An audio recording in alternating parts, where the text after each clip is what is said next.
गर्मी का मौसम आ गया था। घने जंगल के पास आम और अमरूद के पेड़ों पर फल लग गया था। चिड़ियों के झुंड हमेशा वहाँ मंडराते रहते और फल खाते। उनकी आवाज़ें बंद होने का नाम ही नहीं ले रही थी। अब शाम होने वाली थी। लगभग सभी चिड़िया अपने घोंसले की ओर जा चुकी थे। कुछ चिड़ियों के बीच पीकू भी फल खाने में व्यस्त थी। वहीं एक कबूतरी भी थी। लगता है तुम्हारा पेट अभी भरा नहीं। क्या करूं कुकू बहन, अभी तो शुरुआत हुई है। आज आने में देर हो गई। क्या आप जाने की तैयारी में हो? हाँ, सूरज ढलने वाला है। अंधेरा होने पर अपना घोंसला ही सुरक्षित लगता है। कुछ दिखाई भी तो नहीं देता। मैं भी जाने ही वाली हूँ, लेकिन कुछ फल लेकर जाऊंगी। क्या रात में भी खाती हो? अरे नहीं, मैं अपने खाने के लिए नहीं, बल्कि 2 बच्चों को खिलाने के लिए लेकर जाती हूँ। सवेरे सूरज की किरण के साथ उनकी चोंच में कुछ जाना चाहिए, वरना पूरा घोंसला सर उठा लेंगे। दिन भर पीकू माँ की रट लगाए रहते हैं। बहुत प्यारे बच्चे हैं। उनके साथ साथ समय कब बीत जाता है पता ही नहीं चलता। अरे पीकू, तुम्हारे तो बच्चे नहीं। किसके बच्चे हैं? उनकी माँ क्या करती है? क्या वो उनके लिए खाना नहीं लाती? उनकी माँ नहीं है। बेचारी तोती ने अपने बच्चों को एक बाज से बचाते बचाते अपने प्राण दे दिए। अच्छा, तो वो बच्चे तोती के हैं। हाँ, तोती के ही बच्चे हैं। अब मेरे साथ रहते हैं। मुझे पीकू माँ कहते हैं। मुझे भी नन्हे मुन्ने बच्चे बड़े प्यारे लगते हैं। सवेरे सवेरे उनकी चू चू सुनकर दिल खुश हो जाता है। अच्छा चलो, अब मैं चलती हूँ। मैं भी आऊंगी किसी दिन दोनों बच्चों से मिलने। इतना कहकर कुक्कू कबूतर उड़ गई और पीकू भी अपने दोनों प्यारे बच्चों के लिए नाश्ते जुटाने में लग गई। सभी पक्षी चले गए थे। अकेली पीकू बच्चों के लिए पके फल ढूंढ रही थी। अंत में फल मिल गया। वापसी के समय सूर्यास्त हो गया था। रास्ते में उसे एक बड़े उल्लू तेजू ने देख लिया। अरे पीकू, रात में हम उड़ते हैं, तुम कहाँ चल दिए? तुम्हें ढंग से दिखाई नहीं दे रहा होगा। एक्सीडेंट हो सकता है। तुम ठीक कह रहे हो तेजू भैया, मुझे इतनी देर नहीं करनी चाहिए थी। टेंशन मत लो पीकू, ये तेजू किस दिन काम आएगा।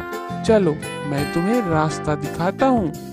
कम ऑन, मैं आगे आगे उड़कर तुम्हें रास्ता दिखाऊंगा। थैंक यू तेजू भैया। आप मदद नहीं करते तो यहाँ तक पहुँचने में बहुत मुश्किल होती। Welcome Piku, welcome. मुझे मदद करना अच्छा लगता है। चलो, अब मैं चलता हूँ। पीकू जब अंदर गई तो उसने देखा डीनू घोंसले में है। सीनू कहीं दिखाई नहीं दे रहा। पीकू परेशान हो गई। अरे डीनू बेटा, सीनू कहाँ है? पीकू माँ, आज वो बहुत फुदक रहा था। कह रहा था मैं उड़ना जानता हूँ। पीकू माँ मुझे उड़ना नहीं सिखाती, मैं अकेले उड़ूंगा। मैंने उसे मना किया तो कहने लगा तू बस यही बैठा रहा, मैं अकेले घूमकर आता हूँ। पीकू माँ वह गया और अभी तक वापस नहीं आया। ये क्या किया मेरे बच्चे सीनू? कहाँ ढूंढूं तुम्हें? पहले कुकू कबूतर को बुलाती हूँ। डीनू, तुम उसके साथ रुकना, मैं सीनू को ढूंढ लूंगी। कुछ देर बाद कुकू कबूतर वहां आ गई और डीनू के साथ रुक गई। पीकू सीनू को ढूंढने निकल पड़ी। अंधेरे में कुछ भी ठीक से दिखाई नहीं दे रहा था। सीनू बेटा, कहाँ हो? सीनू, सीनू बेटा, कहाँ हो? अरे पीकू, तुम फिर से यहाँ? और किसे आवाज दे रही हो? ये सीनू कौन है? इतनी रात को कहाँ चला गया? तेजू भैया, मेरा बेटा कहीं चला गया है, उसका कहीं पता ही नहीं चल रहा। मेरे साथ चलो, मैं तुम्हारी मदद करूंगा, सीनू को ढूंढ निकालूंगा। तेजू की मदद से पीकू यहाँ वहाँ सीनू को ढूंढने लगी। कुछ देर बाद तेजू उल्लू ने किसी पंछी को एक पेड़ के डाली पे अकेले बैठा देखा। देखो पीकू, वहाँ कोई बैठा है, छोटा पंछी लग रहा है, चलो देख आते हैं। पीकू माँ, आपने मुझे ढूंढ लिया, मैं तो घबरा गया था। ना मेरे बेटे, मत रो, मैं आ गई हूँ ना। और फिर तेजू ने दोनों को सुरक्षित उनके घोंसले तक पहुंचा दिया। सीनू बेटा, देखो तुमने क्या किया। तुम्हारी इस गलती के कारण हम सब परेशान रहे, तुम भी परेशान रहे। अगर तुम्हें कुछ हो जाता तो, और अगर तेजू अंकल हमारी मदद नहीं करते तो मैं तुम्हें ढूंढ भी नहीं पाती। सॉरी पीकू माँ, फिर ऐसी गलती नहीं करूँगा। आपको बताए बिना कहीं नहीं जाऊँगा। Teju uncle, thank you so much. Welcome Seenu. हमेशा बड़ों की बात मानना बच्चों, मुसीबत में नहीं पड़ोगे। आगे से ध्यान रखना। चलो अब चलता हूँ।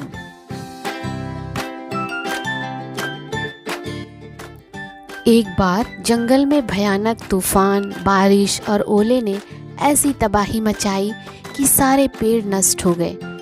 कई पंछी और जानवर अपना जान गंवा बैठे। छोटी चिड़िया के परिवार में भी बस पीकू बच गई। उसके आसपास भी कोई नजर नहीं आ रहा था, बहुत सन्नाटा था। माँ, तुम कहाँ हो? आसपास भी कोई नहीं। मुझे बहुत भूख लगी है माँ। नानू भैया भी कहीं नहीं दिख रहा। न जाने सब कहाँ चले गए। पास के ही पेड़ में पीकू को एक चिड़िया का बड़ा बेटा डीनू दिखाई पड़ा। वह एक पेड़ के डाली पर बैठा कुछ खा रहा था। पीकू भूखी थी, इसलिए उसके मुंह में पानी भर आया, पर वह कुछ कहने में संकोच कर रही थी। पर अब उससे रहा नहीं गया। भैया, मुझे भी कुछ खिला दो, बड़ी भूख लगी है। माँ भी नहीं दिख रही। मुझे खाने दो, बीच में ना टोको। पहले पेट पूजा करूँगा, फिर बात करूँगा। पीकू का मुंह लटक गया। उससे फिर कुछ नहीं कहा गया। कुछ देर बाद डीनू ने एक दाना उठाया और फुदक कर पीकू के पास जा पहुंचा। लो, खा लो, मैं तो उड़कर आ जा सकता हूँ, पर तुम तो अभी छोटी हो, कहाँ उड़ पाओगी। उड़ने की कोशिश करोगी तो गिर जाओगी, संभल कर रहना। सही कह रहे हो भैया, तुमने मुझे खिलाया, मेरी भूख मिट गई। तुम्हारे साथ और कौन कौन है? तुम्हारी माँ कहाँ है? मेरी भी माँ कहीं चली गई, अभी तक नहीं आई। सबके सब कहीं चले गए। पास के एक पेड़ में बस अकेली कबूतर काकी रह गई है। मैं तुम्हें उससे मिलवाऊंगा। अच्छी बात है भैया, मैं तो वहाँ जा भी नहीं सकती, उन्हें ही यहाँ बुलवा लेना। दूसरे दिन कबूतर काकी पीकू के लिए कुछ दाने लेकर उसके पास आ गई। पीकू बहुत भूखी थी, दाना देखकर खुश हो गई। पहले दाना खाया, फिर कबूतर काकी से बात करने लगी। क्या तुम अकेली बची हो? हाँ काकी, माँ भी कहीं चली गई मुझे छोड़कर। आपके साथ और कौन कौन है? मैं भी अकेली हूँ बेटी, सब लोग चले गए, मेरे दोनों बच्चे भी। कहाँ चले गए आपके बच्चे? क्या मामा के यहाँ गए? नहीं नहीं, तुम परेशान ना हो पीकू, तुम्हें भूख लगी होगी, मैं दाना लेकर आती हूँ। काकी, क्या हुआ बताओ ना, सबके सब कहाँ चले गए? कब आएंगे? माँ की बहुत याद आ रही है। पीकू बेटी, वो सब के सब भगवान के यहाँ चले गए, वे अब नहीं लौटेंगे, पर तुम चिंता मत करो। तुम अकेली नहीं हो पीकू, मैं तुम्हारे साथ हूँ। कबूतर के मन में छोटी पंछी के लिए ममता जाग उठी। उसने पीकू को अपने साथ ले लिया। अब दोनों साथ में रहने लगे और कबूतर ने डीनू को भी साथ ले लिया। डीनू तो अच्छी तरह उड़ लेता था, लेकिन पीकू छोटी थी, इसलिए उसके पंख कमज़ोर थे और अभी वह उड़ नहीं पाती थी। एक दिन पीकू के मन में विचार आया कि डीनू तो अच्छी तरह उड़ लेता है, अगर कोशिश करूं तो मैं भी उड़ सकती हूँ। पीकू एक डाल से दूसरे डाल तक उड़ गई, लेकिन गिरते गिरते बची। डीनू ने उसे देख लिया। अरे पीकू, उड़ना बच्चों का खेल नहीं, तुम अभी उड़ नहीं पाओगी, गिर ही जाओगी। डीनू बेटा, ऐसा मत कहो, थोड़ी बड़ी हो जाएगी तो वो भी उड़ पाएगी। तुम तो बड़े हो ना, अपनी छोटी बहन का हौसला बढ़ाओ डीनू बेटा। पीकू, तुम्हें मैं उड़ना सिखाऊंगी, फिर तुम धीरे धीरे उड़ना सीख जाओगी। अकेले में खतरा हो सकता है, इसीलिए मेरे साथ ही सीखना। ठीक है माँ। एक दिन पीकू ने डीनू को हवा में उड़ते और गोते लगाते देखा। उसका मन ललचाया। उस समय कबूतर माँ वहाँ नहीं थी। पीकू उनकी कही हुई बातें भूल गई। आज मैं उड़ने की पूरी कोशिश करूंगी और उड़कर ही रहूंगी। ये डीनू अपने आप को बड़ा तीस मार खा समझता है। मैं जब आसमान में उड़ती रहूंगी और कबूतर माँ देखेंगी तो खुश हो जाएंगी। इसके बाद पीकू पेड़ पर से उड़ गई, लेकिन फिर वह एक बड़े से गड्ढे में गिर गई। पीकू ने उड़कर बाहर आने की कोशिश की, लेकिन सफल नहीं हो सकी। कबूतर माँ ने कहा था मुझसे, अकेले में उड़ने के प्रयास करने से खतरा हो सकता है। मैंने वही गलती कर दी। डीनू ने पीकू को गड्ढे में गिरता हुआ देख लिया था। वह उड़कर वहां आ गया। अरे पीकू, ये तुमने क्या किया? तुम ठीक से चल नहीं पाती हो और तुम हवा में उड़ गई। अब देखो, गड्ढे में पहुंच गई ना। भैया, क्या करूं? तुम्हें देखकर उड़ने का मन हुआ। अब गलती हो गई। भैया, मुझे बाहर निकालो, कबूतर माँ को बुलाओ। कुछ देर में कबूतर माँ भी वहां आ गई।